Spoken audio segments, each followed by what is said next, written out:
For the past 6 years, Sgroi Financial has been gifting teachers with $500 for their classrooms through the annual Pencil Project. We'll tell you more about this great initiative up next.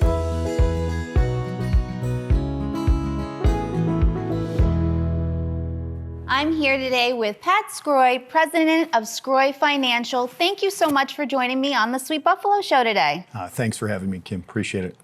So I am so excited to talk about the annual Pencil Project. But first, tell me how Sgroi Financial got into financial planning with educators. It's a bit of a long story, so we'll keep it short. My grandfather was a Buffalo school teacher for over 40 years, and my aunt was a teacher in Williamsville for a long time. So what happens when my dad came home from Vietnam, he lost his job with a local company here, and he started knocking on doors selling life and disability insurance, and stumbled across a product called the 403B, which is a retirement plan for educators. And he said, hey, I'm going to learn. He wanted to help his dad. He wanted to help his sister, and it snowballed from there. So, he started working with educators 51 years ago, providing guidance and advice to them. And it kind of just continued to grow slowly through the 70s and 80s. And here we are today.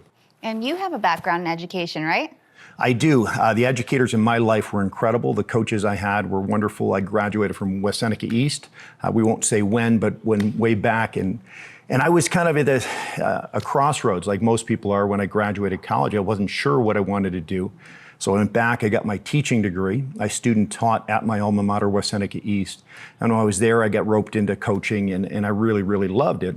At that time, they were not hiring educators. They were laying off a little bit. So I went to work for Dad, and again, here we are today. But you still have a passion for wanting to help teachers. So tell me more about the annual Pencil Project. The Pencil Project came about as a conversation of giving back, because I think in today's day and age, it's just, you can see and you hear, if you talk to any educators and if you get to know them as we do, right, they're working harder than ever, with less accolades and less money, right? So they're squeezing. So we said, hey, how do we do this? How can we help a little bit?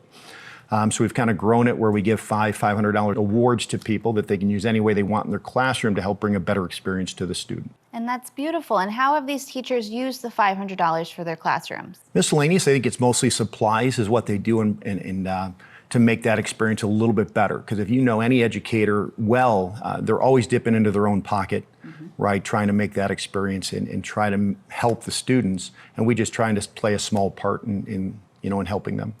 And so the teachers, what kind of criteria is there to be nominated? Really none. I mean, there's no definite criteria. They just need to apply with the deadline, and we just kind of randomly select 5 from anywhere here within Western New York, and we award them and we announce them. The only thing we ask from them is their permission to share photos with what they've done with the money, and we share that on our website and social media to acknowledge that. So when do nominations for the annual Pencil Project start, and when do they finish? They'll start July 31st and they'll go through August 20th, with our winners being announced the last week in August leading up to school. And what does it mean to you to know that you're helping a classroom and providing supplies for these teachers and their students?